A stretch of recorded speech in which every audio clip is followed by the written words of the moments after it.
I would start a topic that is related to theoretical movement or theoretical background of movement policy relationship. I had discussed in my previous lectures about social movements and the various types of social movements. I would not get into much detail about what were the various types already, although I had discussed a few in a very brief manner. But I would like to focus more on the theoretical background of the movement and policy relationship, and how these movements they create a viable a platform for making policies for looking after the welfare aspect of the nation. So movements they are indeed had paved the way in historically also, and in current situations also, in the present contemporary modern society also, that sometimes a movement change the discourse of laws, legislations, and new amendments are being made, new policies would be made in the line of a particular movements, or changes would be made in the government in the present system. So movements and they too have a very strong relationships.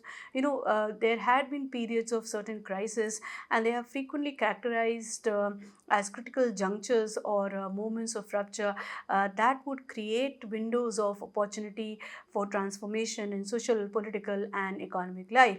There's different ways of doing things. It becomes more conceivable to both the policymakers as well as the public in bringing about in thinking in new terms and giving a different perspective to any new policies to which has to be made. So while periods of crisis sometimes present opportunities for transformation, and the direction of change is also sometimes becomes uncertain, and so the policy outcomes, or if the policy has the policy discourse they become the policy discourse outcomes, they become contingent on the alignment of the various actors at play, and the strategic choices they make. So in the for the past few decades, the research on the relationship between social movements and public social policy making has increased, and attempts have been made to unveil the political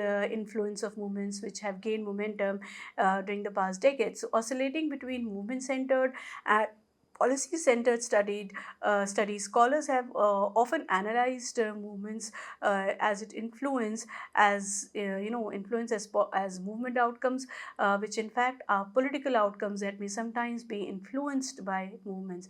So although the movement policy relationship it had gained momentum in academic analysis and empirical results of outcomes, but in academic analysis, but empirical results of outcomes remain inconclusive. So social movement outcome aims to advance the interest of the adherents or beneficiaries by securing specifiable objectives. Movements such as like by Black Lives Matter or Extinction Rebellion, Occupy, and many more, and M15. There had been various movements for the past few. If I look into 2010 onwards, and they and the indignados have confronted states and elites, challenging inequalities and mobilizing for greater justice, democracy, and progressive policy changes. So these movements had brought about, or had rather shook the base of or rather I have not say shook the base, but they have given much food for thought to the state to bring about certain changes, challenging certain inequalities, the mobilizing for greater justice and democracy, bringing about some positive, impactful policy changes. So some argue that we are living in a social movement world, in that protests have become a ubiquitous part of political bargaining, as political and policy decisions are contended in the streets and squares across the globe, and that even amidst COVID restrictions, protests remained an integral part of the global political landscape. So, to make influence observable, scholars started to make influence observable. Scholars started analyzing the strategies movements deploy to achieve political goals. Strategies here understood as actions which have been carried out by players with goals to influence other players, whether in conflict or cooperation, that is strategic interaction. So, there were scholars aimed to explore the diverse pathway movements take from collective actions, activist actions, or political alliances, and even public opinions to influence policy decision making. Marco Giuni developed an analytical model accounting for direct effect, indirect effect, and joint effect of movements which could impact the policy making system. In his words, I quote, the direct effect model maintains that movements can have a positive impact on policy through their own forces and in the absence of external support. The indirect effect model sees movements as having an impact following a two-stage process. First, by influencing certain aspects of the external environment, specifically political alliances and public opinion, and then by following the effect of the public opinion to influence policy. And the joint effect model states that movement impact is if movement impact is forthcoming when political allies or public opinion or both intervene together with movement mobilization. So this is a kind of a model where Koguni had spoken about, and it has very elaborately had in his work he have explored the direct effect and indirect effect and joint effect of movements in the integration of in the larger picture of policy making. There are other several theoretical models which have been proposed to analyze the movement policy relationships. Some of the mainstream frameworks are political opportunity structures, contentious politics, interest groups, and pressure resource mobilizations. How social movements, if we pose and how social movements as a challenger of inequality, exclusion, and the status quo of a society will seek to influence public policies in multiple spheres to secure rights in social, cultural, economic, and political domain still remains, it still is a very, it's a very potent question which is there. So, and if this question is persistently there, then this is the one model which has been proposed by Marco could try to bring about a direct, indirect, and joint effect of the the effect of the any movements on the policy making or the political structure of the country. So another model in understanding or in knowing the relationship is the political mediation, which has been developed by Edwin Ementa et al., which focuses on the basic idea that challenges must engage in collective action that changes the calculations of relevant institutional political actors, and this mobilize and adopt strategies in ways that fit political circumstances. So overall, these models contributed significantly to the analysis of the movement policy, but only accounted for the combination of some strategies which has been deployed by the movements to influence policy making, collective actions, mobilization, public opinion, and political alliances. Now how do social movements influence policy making? If we talk about that, what are the factors or how they try to influence? I would talk about a little bit about this part very briefly. Social movements in India, particularly in the Indian context, in India have played a very significant role in shaping the national's social, political, and economic landscape. From the independent struggle to modern movements for gender equality or caste justice, environmental protection, and labor rights, and so on and so forth, Indian social movements have constantly worked to address issues of inequality, oppression, and social injustice. And also, they had been there had been reformatory movements which has changed the discourse, or rather, which has brought about certain fundamental changes in the laws and legislations, and making new amendments and trying to go along with the pace of the society. So these movements, they challenge traditional social structures and bring marginalized voices into the policy making arena, influencing laws, public policies, and societal norms.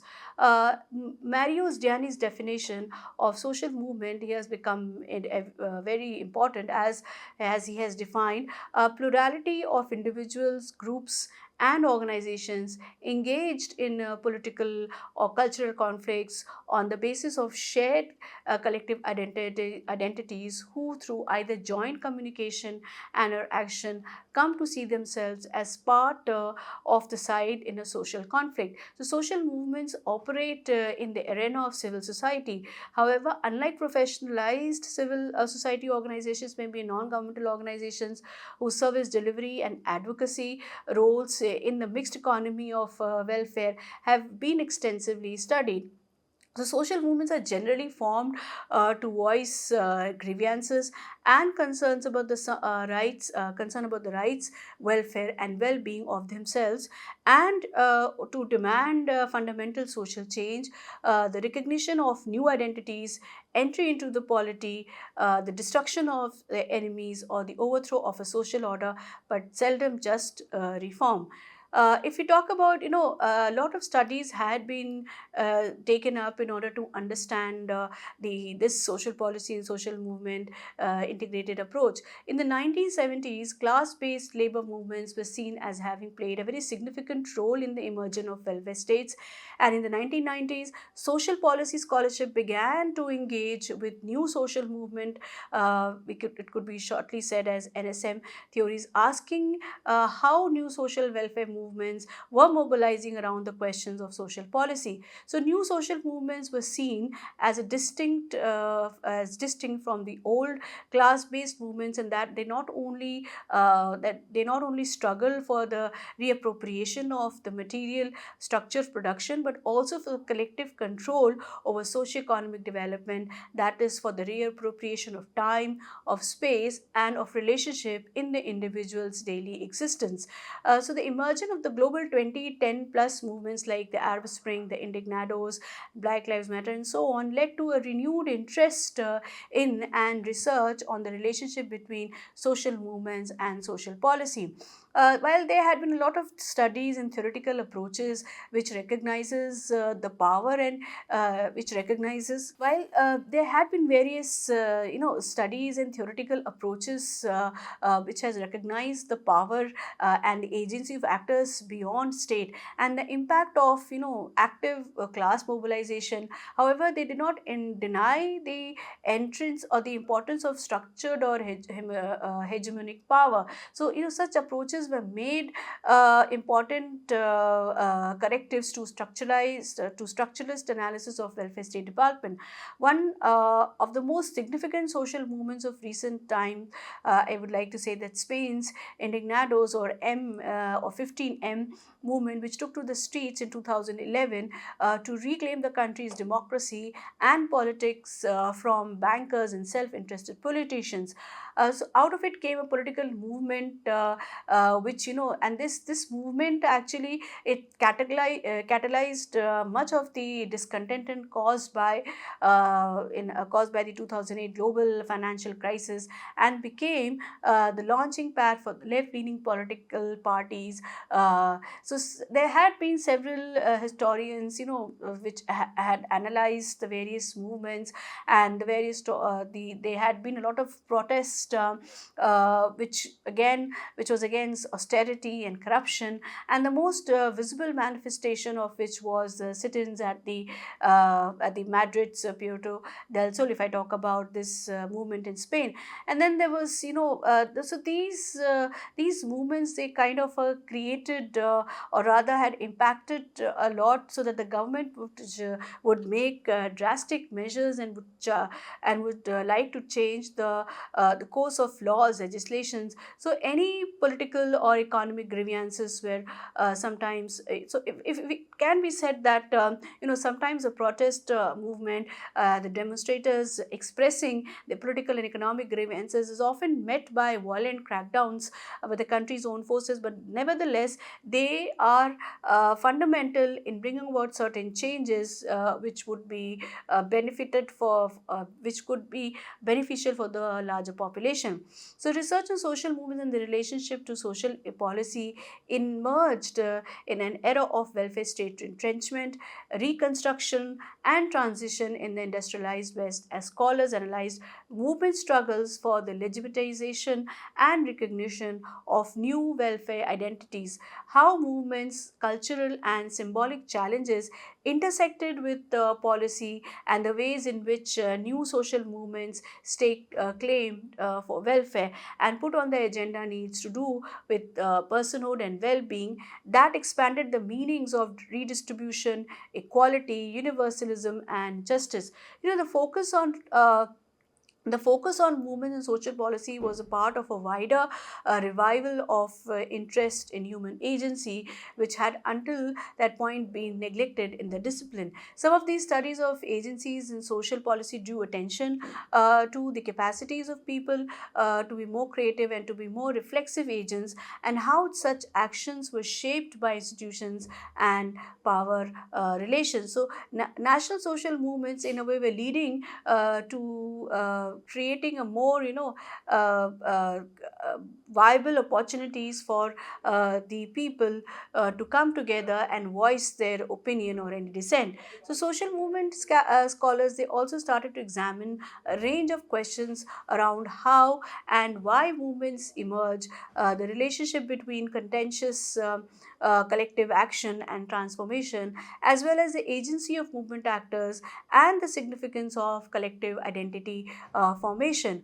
One area which has long dominated debates in this field is the question of impact. While some narrowly define the impact of movement as their ability to achieve policy change, other view success in terms of movements gaining recognition as legitimate representatives for collective interest, and the ability to change social values in order to expand the range of ideas about what is possible, thus redefining the political agenda. So, for collective interest and their ability to change social values in order to expand the range of ideas about what is possible, thus redefining the political agenda and bringing about transformations in culture and consciousness, in collective self definitions, and in the meanings that shape everyday life. So, some even argue that evidence of successes includes the increased forms of state surveillance, militarization of police forces, and the highly aggressive and intrusive forms of censorship and repression. However, social movements, if you, social movement studies with its focus on the relationship between the formation of collective identities and political mobilization, is a field that has clear implications for policy research.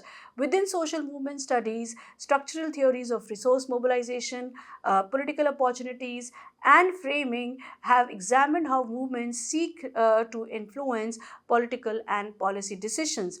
However, these structural approaches focuses on how movements operationalize windows of opportunity created in moments of crisis and do not give sufficient attention to the agency of social movement in creating opportunities. A growing body of literature in social policy and other social sciences emphasizes the role of ideas in discourses in policy continuity and change. Drawing on these, on these theories, in fact, drawing on these theories of action and collective identity formation, social movement scholars have examined how activist agencies, ideas, and cultural understandings translate into repertoires of action aimed at bringing about changes in the policies, politics, cultures, as and societies. Recent theorizing in social movement studies has sought to bring together the structural and cultural paradigms to consider both the agency of actors and how they are constrained by structural power. So, strategic interaction, which is informed by modern complexity theory, is such a cultural strategic model that it possesses that we cannot explain social outcomes by adding up the separate goals and actions of particular actors or groups taken individually, and that instead it should be focusing on interactions between actors and how the arenas in which they work shape their choices and actions. So these approaches, these approaches actually challenge monolithic interpretations of the state, arguing that the devolution, deregulation, and decentralization have created cleavages between local and national state actors, which requires a rethinking of institutionalist theories. Applying strategic interactionism, their two authors are there, that is Verhoeven and Duvendick, examine the phenomenon of governmental activism in which politicians, civil servants, and governmental actors engage with movements in contentious claim making to alter or redress policies proposed by other government players. So they have, they have discussed instances of governmental activism also, while the importance of movement of building allies within state institutions has also been stressed. The onus has been on the movement actors to build the alliances. The government activism, in contrast, considers how and why and why the governmental actors seek out and build alliances with social movements to achieve their aims. So, institutionalist research on continuity and change in social policy can benefit from engaging with social movement theories and shifting the lens from a state centric top down focus to examine social movements agencies in policy spaces. Uh, Vivian A. Schmidt's model of discursive institutionalism examines that how substantive ideas developed and conveyed by sentient agents inform policy oriented actions, which in turn serve to alter institutions. So, meanwhile, in his new book on Capital and Ideology, Thomas Piketty had also examined that how ideas have sustained inequality for the past millennium. He contends, rather, he had said that inequality is neither economic nor technological.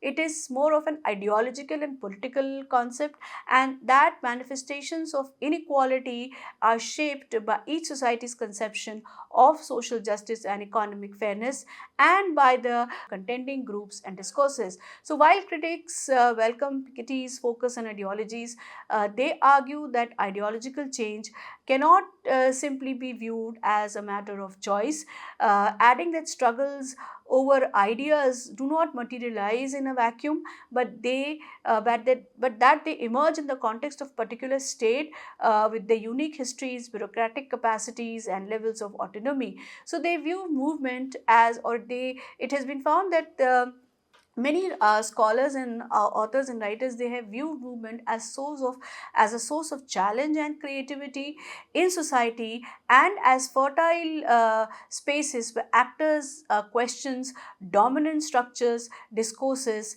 and ideas, and dare to imagine the unimaginable. So alongside mobilizing for or against specific policies and challenging hegemonic ideologies and system of governmentality, like anti-capitalist or anti-racist movements also enact alternative social relations and practices.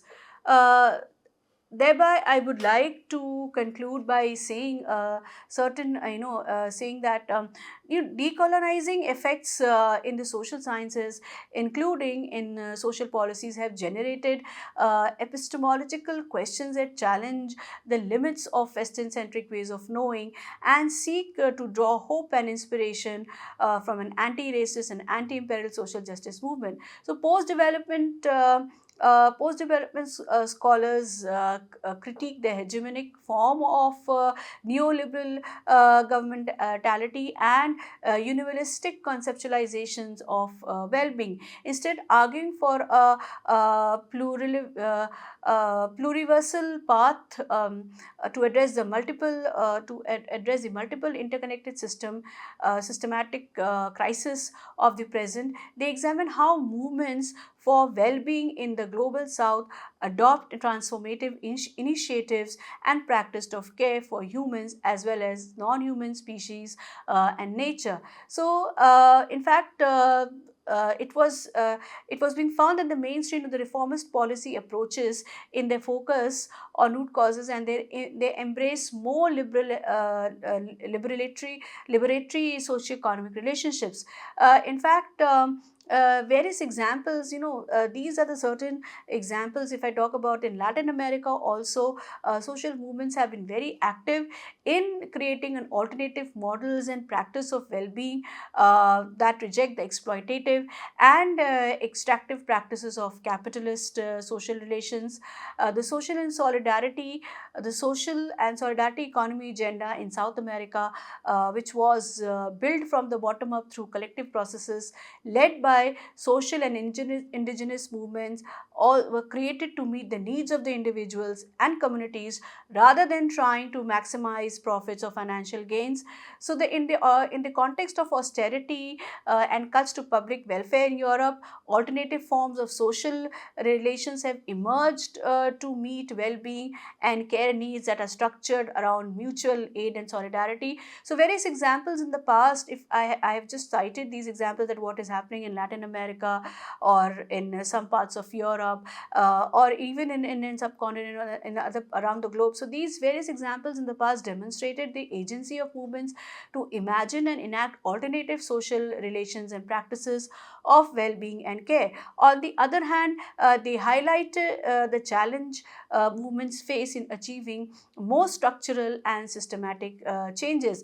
These cases underscores the need to take a long-term view and to consider how movements interact with different stages of the policy process, from agenda setting to decision making and implementation. So the lack of systematic change should not be, however, the lack of systematic change should not be read as a failure, but rather seen as an ongoing attempt towards wider transformative changes that require tackling systems and structures of power, which unsurprisingly will take time to achieve. Furthermore, even in the instances when movements do not achieve the desired policy impact, processes of sedimentation and the seeding of ideas in one period can lead to the birth of a new generation of ideas, actors, and practices awaiting to flourish when the next spring returns. In fact, however, both social movement studies and social policies have largely focused on progressive movements that promote social justice rather on movements that advance welfare, chauvinism, and social exclusion. So it will be important to consider the movement, counter movement dynamics and the potential of populist far-right movements to influence and shape social policy. Moreover, and related to the above, it is important to remember that progressive politics do not magically emerge from aggrieved identities, and that movement themselves are sites of struggle between attempts at inclusiveness and enduring tendencies to reproduce existing hierarchies. So looking to the future, there are many fruitful areas for social policy research to engage with social movement theories and social movement actors. So this is all about my today's lecture. In the next lecture, I would begin with policy formulation process. I would be discussing the policy formulation process, the steps in it, the models, what are the techniques involved, who are the important actors in the policy formulation. So it gives you a clear understanding of policy formulation process. Thank you, everyone.